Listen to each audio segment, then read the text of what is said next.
जैसा मैंने पहले भी कहा है कि सत्य अपने जगह स्थित अटूट है और उसे हम बदल नहीं सकते, उसकी कल्पना भी नहीं कर सकते, क्योंकि वो हमारे बुद्धि से परे है। इसलिए हमें बुद्धि से परे उठना है, क्योंकि इस मानव चेतना से हम उसे नहीं जान सकते। और सब धर्मों में यही कहा गया है कि आपका पुनर्जन्म होना जरूरी है, लेकिन किसी न किसी कर्मकांड आडंबर में हम लोगों को धर्म मार्तंडों ने फंसा दिया। और धर्म मार्तंड भी सिर्फ यही चाहते थे कि वो भगवान के नाम पर पैसा बनाए या तो सत्ताधीश हो जाए, और हर चीज इसी दृष्टि से विचार में लाई गई कि कौन कौन से तरीके से हम अपनी इच्छा की पूर्ति करें। और सर्वजन के लिए, जन समुदाय के लिए ये समझना मुश्किल था कि ये लोग सही कहते हैं या गलत। उन्होंने कह दिया ये करो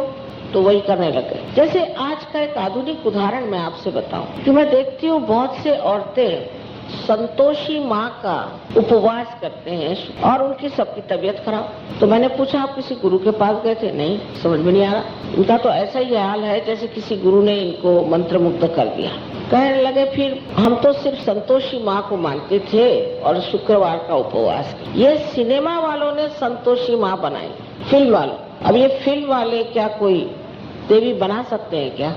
और लगे उसी के पीछे में। जो स्वयं संतोष का स्रोत है वो कैसे संतोषी हो सकते? तो संतोषी है, स्वयं जो संतोष है वो संतोषी कैसे हो सकते? इस प्रकार की नानाविध चीजें, चाहे आप हिंदू हो, मुसलमान हो, ईसाई हो, सब लोग किसी भी धर्म के हो, सिख धर्म के हो, सब में ये चीजें एक तरह से आ गई है। और इसलिए जो चीज असल है वो तो छूट गई, नकल की चीजों पे हम लोग बैठ। आज ही कोई साहब बता रहे थे कि कुंभ के मेले में हजारों लोग मर गए। हजारों सदियों से कुंभ का मेला होता है और ऐसा शास्त्र में कहीं कहा गया है कि जिस वक्त ये समय आता है उस समय सरस्वती का पात्र खुल जाता और उसमें नहाने से पाप धुल जाते। पर हिंदुस्तान में देखते हुए तो पाप कुछ घटे तो नहीं, बढ़ ही गए।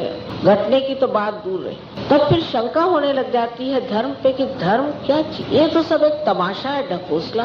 कोई भी धर्म गलत नहीं, कोई भी अवतरण गलत नहीं है, कोई भी संत साधु दृष्टा योगी गलत नहीं। गलत तो वो लोग हैं जो इनको अपने हाथ में लेते हैं और धर्म को बेच रहे हैं। ये सब धर्म कर रहे हैं, चाहे वो सत्ता के लिए लड़े और चाहे वो पैसों के लिए। चीज सब इस सत्ता के खोज में न जाने कितने युद्ध हो गए भगवान के नाम पर, न जाने कितने हजारों मर गए। लेकिन अब आप लोग नोएडा में मैं देखती हूँ बहुत से लोग सहयोग में उतरा है, और जो लोग सहज में उतर आए हैं वो तो सभी धर्मों को मानने लगे, और अगर नहीं मानते हैं तो मानना पड़ेगा। सब अवतरणों की पूजा करनी, नहीं तो अभी आप सहज में परिपक्व नहीं हो।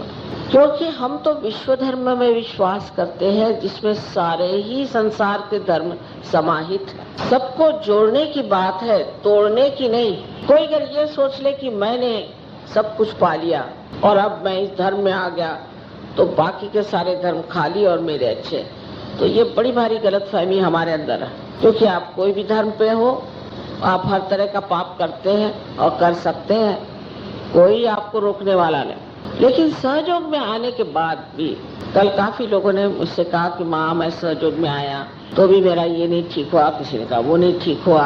तो सहयोग में घटित क्या हुआ? इसमें कुछ घटना है। सहयोग में कोई अपने सर पे मैं सहयोगी कोई भी लगा ले, उसमें कोई मना तो नहीं कर सकता। कोई भी अपने सहयोगी कह ले, पर वो सहयोगी नहीं होगा। सहज योग में सहज योगी बनना पड़ता है। जैसे एक बीज को वृक्ष बनना पड़ता है, जब तक वो घटित नहीं हुआ, वो जब तक बना नहीं तो सहयोगी नहीं। जब वो घटित हो जाता है तो वो समर्थ हो जाता है। उसके अंदर जितनी भी शक्तियां धीरे धीरे जागृत हो जाती हैं, वो सबको ही जागृति दे सकता है, लोगों की बीमारियां ठीक कर सकता है, सारे ज्ञान का वो भंडार बन जाता है। उसकी सारी त्रुटियां खत्म होकर के वो एक परिपक्व इंसान, जिसका मस्तिष्क बहुत प्रगल्भ मैच्योर ऐसा बन जाता है, जिनका वर्णन हमने गीता में स्थित प्रज्ञ पाया, कुरान में वली कहा गए, नानक साहब ने खालिस कहा और बुद्ध ने उसको बुद्ध कहा। हर धर्म में ऐसे योगी का, जिसे कि हम कह सकते हैं कि प्रकाशित, जिसकी बुद्धि हो गई, उस प्रकाश में जीवन के बारे में कहा गया और उस प्रकाश को प्राप्त करने के बारे में कहा है, जो आत्मा के प्रकाश से मनुष्य में एक परिवर्तन घटित कर दे, उसके बारे में भी कहा है। सब धर्मों में इसकी चर्चा है। नहीं तो सवेरे उठे, तुलसी को पानी दिया, फिर अपने बदन पे पानी ले लिया, कोई मुझे छुए नहीं, चले गए, उसके बाद नहा लिया, धो लिया, भगवान के पास बैठ के घंटी बजाई। ये धर्म बाहर रह गया, अंदर नहीं। नमाज पढ़ी, बाइबल पढ़ा, सारा धर्म बाहर रह गया। अंदर आने के लिए वो धर्म अंदर से खालिस होना पड़ेगा, स्वच्छ होना पड़ेगा। अंदर सब कुछ भरा हुआ है तो धर्म आके बैठेगा कहाँ? उसकी सफाई होनी चाहिए। और आज मैं रशियन एम्बेसडर से मिलने गई थी, वो इतने अभिभूत थे, बहुत उन्होंने धन्यवाद दिया कि आपने रशिया में इतना कार्य किया।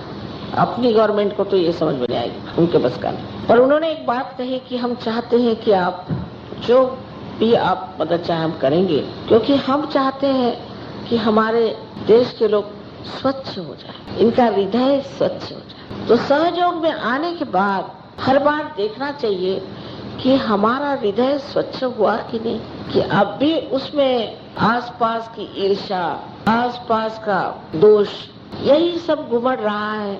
इस दिल को जब आप साफ करेंगे तभी तो ना परमात्मा का प्रेम इसमें भरेगा।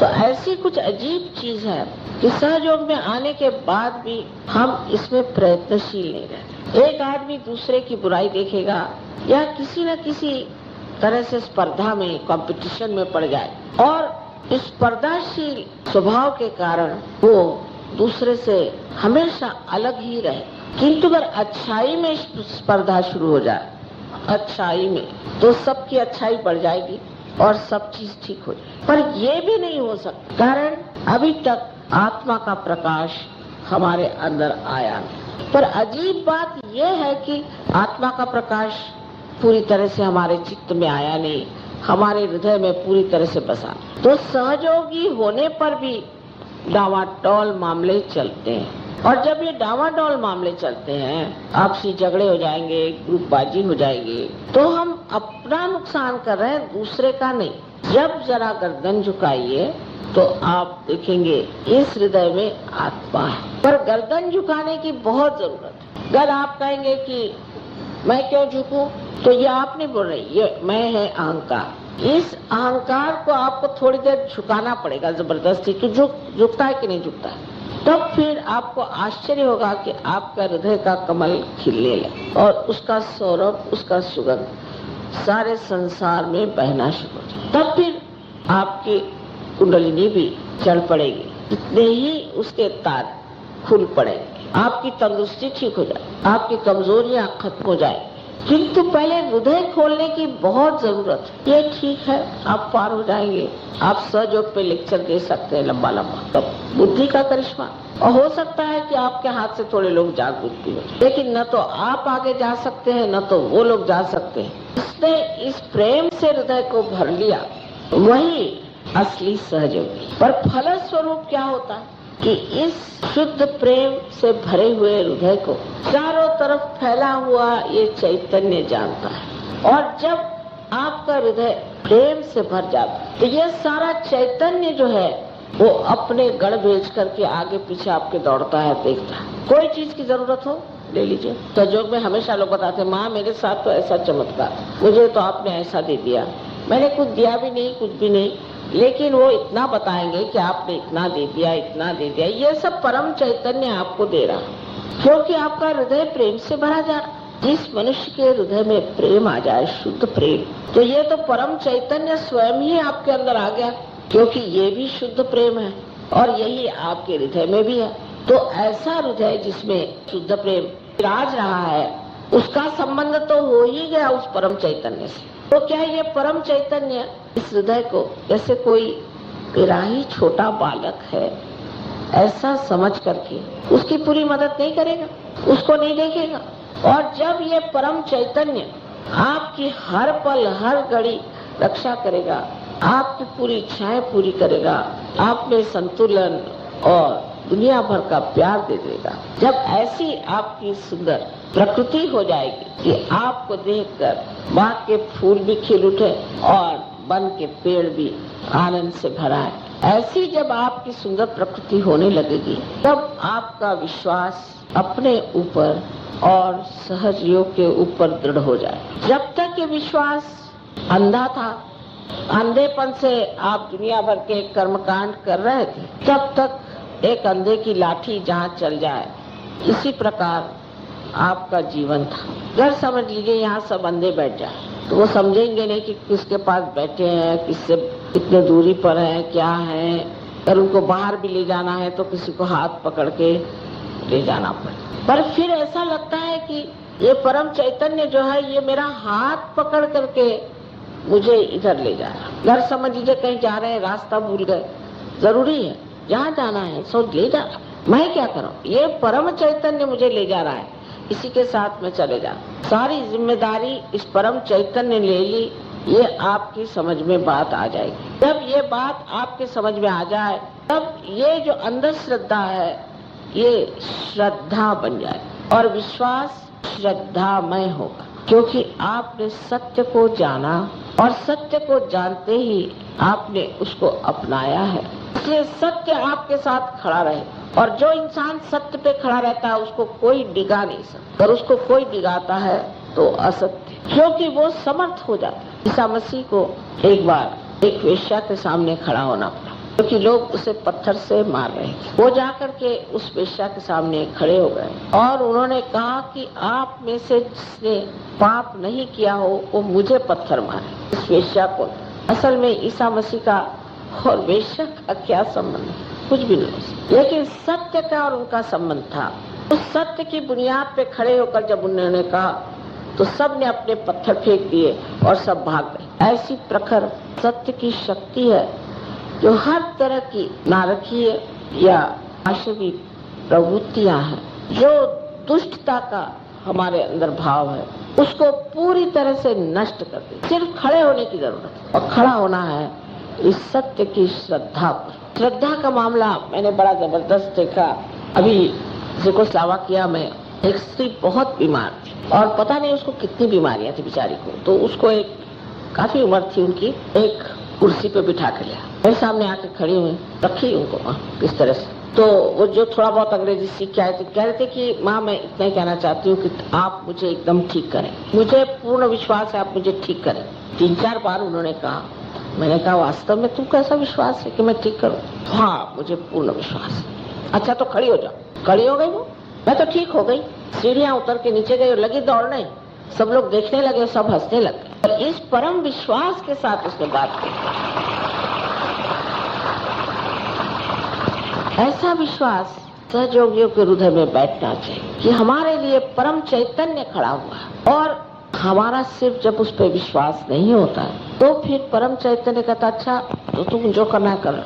ये जब तक हम परम विश्वास को प्राप्त नहीं करेंगे तब तक हमने जाना नहीं कि सत्य क्या है। सत्य यह है कि परमात्मा चाहते हैं कि आप उनके साम्राज्य में आए, और उनका साम्राज्य इस कदर कार्यशील है, कार्य दक्ष है, कार्यक्षम है।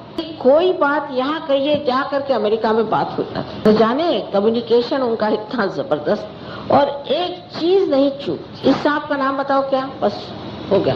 आश्चर्य करने की कोई बात ही नहीं रह जाती, क्योंकि हर दिन हर समय हर पल ऐसे सहयोग में घटित हो रहा है। और उसके लिए आपको योग्य होना चाहिए। तो आप में इसकी योग्यता नहीं तो ये कार्य नहीं होने वाला। इसके लिए कुंडलिनी का जागरण मात्र वो तो अभी हो ही जाएगा आप सबका, इसमें शंका नहीं। किंतु ये जो संबंध है, योग है, चारों तरफ फैली हुई इस परमात्मा के सृष्टि से जो संबंध है, वो जब तक आप कायम नहीं करेंगे तब तक आप हिलते डोलते ही रहे।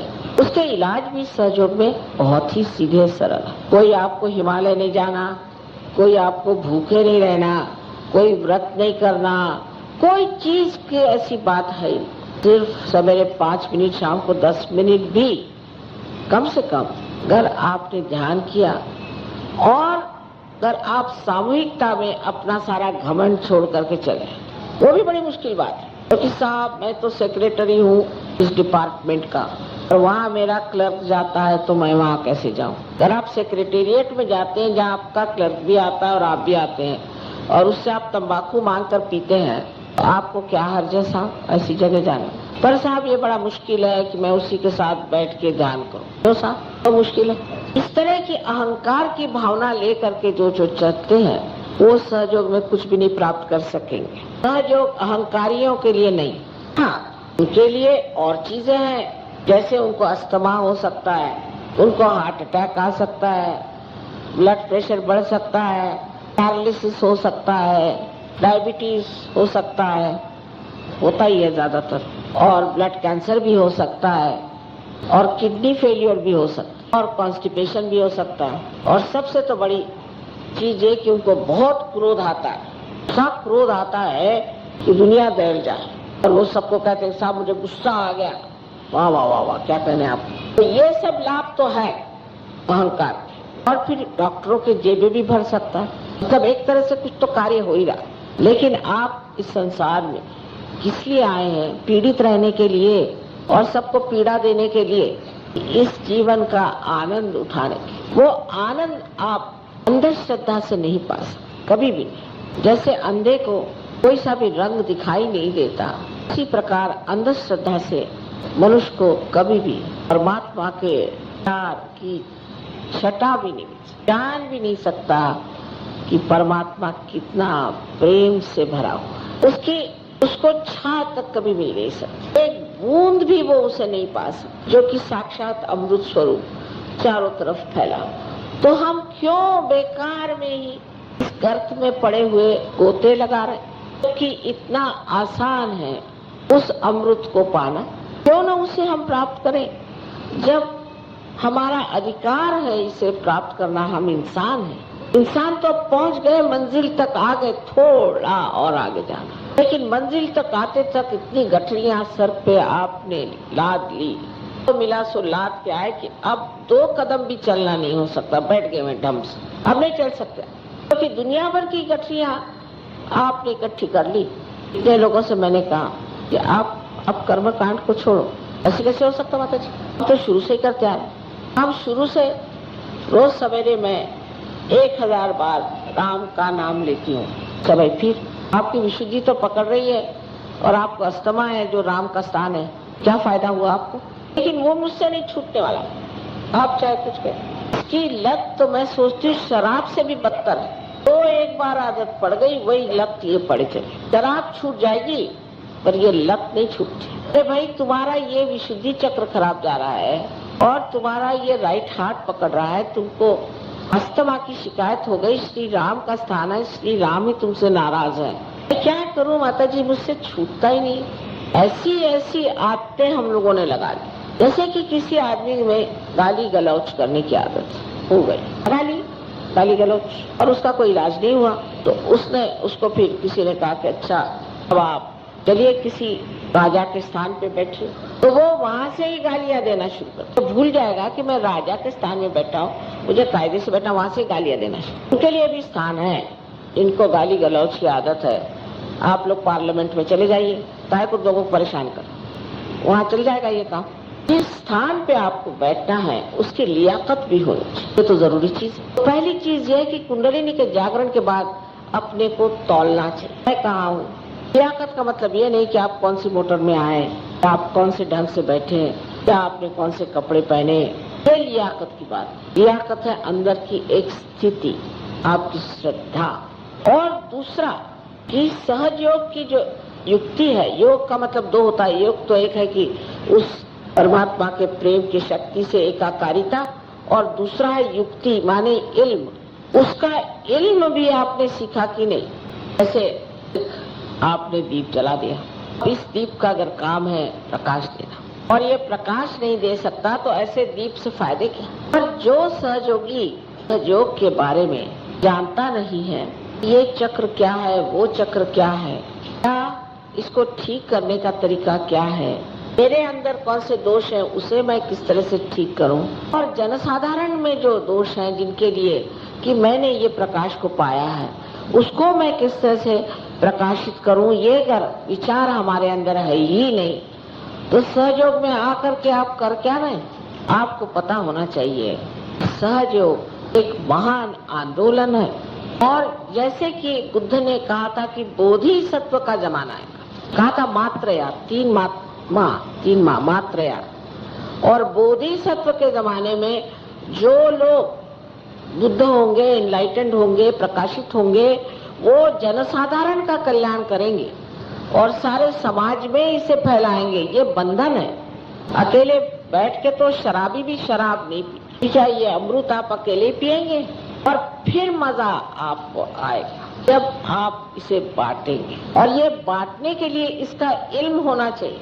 जैसे कोई भी मशीन है, ठीक है, उसको आपको दे दिया, भाई इसमें स्विच लगा दो और काम हो जाए, और बाद में तो आपको सीखना ही पड़ेगा कि ये है क्या चीज, चल कैसी रही, क्योंकि आपको जनसाधारण में जाना है, सबको बताना है, समझाना है। वो कहेंगे अच्छा भाई तुमने क्या पाया, बस मुझे तो ऐसी चैतन्य की लहरें आ गई ठंडी ठंडी, बस हो गया। हाँ क्या नहीं, वैसे हमारा बिजनेस अच्छा हो गया, मेरे बहू को बेटा नहीं होता था, उसको बेटा हो गया, मेरे घर का जो प्रॉब्लम था वो ठीक हो गया, आदि आदि ऐसी बातें बताएं। चलो इस पर भी कोई विश्वास करके सहयोग में आ भी गए तो जैसे एक वैसे 10, से फायदा क्या होने वाला है किसी को। इसलिए आपको इल्म सीखना पड़ेगा कि तकनीक जिसे कहते हैं, हिंदी में शब्द इन्होंने बनाया टेक्निक से तकनीक, इसकी तकनीक सीखनी पड़ेगी हर एक सहयोगी को, जो बहुत ही आसानी से सीखते हैं। मैं भी मेडिकल कॉलेज में पढ़ी हूँ, अपने बाप हड्डियां लेकर सोना पड़ता था, वो हड्डी के एक एक पुर्जे को याद करना पड़ता, कहीं बच्चे को काट, कहीं मुर्दे को काट। 7 साल में तो कोई पास नहीं होता, तो 8-10 साल में अगर पास हो गए तो कहीं जाके आप डॉक्टर हो जाते। फिर भी अगर किसी अस्पताल में आप गए और कहा कि पता लगाओ इनको क्या बीमारी है, आपकी पूरी हथौड़ियां निकाल देंगे, आंख निकाल के धो के फिर फिट कर देंगे, दांत निकाल के फिर फिट कर देंगे और कहेंगे कोई बीमारी नहीं। लेकिन सहयोग में तो आप खड़े हो जाइए, फौरन पता चल जाता है 1 मिनट में क्या तकलीफ है, फौरन पता हो जाता है कि आपको क्या तकलीफ है और दूसरे को क्या तकलीफ है। तो संवेदना अपने अंदर आनी पड़ेगी। उस संवेदना के साथ इल्म भी आना चाहिए कि इसमें हमने अभी देखा, इसको ठीक कैसे किया जाए। एक साहब ने लिखा कि माँ, मैं जब दूसरों को ठीक करता हूँ तो वो मैं कमजोर हो जाता हूँ, क्योंकि आप सोच रहे हैं, आप कर रहे हैं, आप मेरा फोटो रख, कोई बीमार हो जाते, मैं तो होती नहीं, माँ तुम ही कर रहे हो गया काम खत्म। आप अपने ऊपर ले लेते हो, तब ये प्रश्न खड़े हो जाते। नोएडा में सहयोग बड़े जोरों में बढ़ रहा है, इसमें कोई शंका नहीं। पता नहीं, मुझे भी यहीं पे जमीन मिल गई, यहीं पे घर हमारा भी बन रहा है। कुछ बात होगी नोएडा के विषय, यहाँ के सहयोगियों को सहयोग का इल्म कितना मालूम है वो मैं आकर जरूर देखूं। इल्म मालूम जरूर करना ही पड़ेगा, नहीं तो ऐसा हुआ कि आप किसी यूनिवर्सिटी में फर्स्ट ईयर में ही फेल हो करते रह रहे। जब तक आपको इसमें पूरा गुरुत्व मास्टरी नहीं आ जाएगी, तब तक आप सहयोग में बिल्कुल बेकार आए हैं, आपका कोई उपयोग नहीं। जंगलों में लाइट लगाने से क्या फायदा, समाज में हमको प्रकाश देना। तो अब आपको समाज में उतरना पड़ेगा, भागना नहीं है समाज से, तंगी से भागिए और समाज से भागने की जरूरत नहीं। आपको देख के ही, आपके प्रकाशित जीवन को, आपके नूर को देख के ही लोग समझ लेंगे कि ये चीज कुछ और ही है, और पूछेंगे कि भाई है क्या, बात बताइए। धीरे धीरे उनकी खुद समझ में आए, फिर जबरदस्ती करने की जरूरत है। और समाज में जब तक आप कार्यान्वित नहीं होंगे, सिर्फ हाँ भाई मेरी तो तबीयत ठीक हो गई, मेरा बच्चा उसको भी नौकरी मिल गई, मेरा मेरा मेरा जब तक चलेगा तब तक आप सहयोगी नहीं, भले ही आप मेरा बैज लगा के घूमें। हम तो चाहते हैं, एक माँ तो जरूर है, लेकिन चाहते हैं कि जो कुछ हमारे अंदर है सब हमारे बच्चे उसी तरह से पनप जाए और उससे भी आगे चले जाए। के लिए जो भी आप कहेंगे मैं करने को तैयार, जो भी मेहनत करेंगे वो करने को तैयार। मैं देखती क्या हूँ, माँ मैं तो बीमारी मेरी ठीक ही नहीं हो रही, माँ मेरा यही नहीं हो रहा, वो ही नहीं, यही रोना गाना करते रहते। तो क्या तुम लोग सहयोग में आए हो कि क्या? सहयोग में आके आपकी बीमारी नहीं ठीक होती तो आप में कोई न कोई खराबी है, सहयोग में कोई खराबी। अच्छा आप फिर से जन्म ले लो, छोड़ो सहयोग को। ऐसा सहयोग क्यों करते?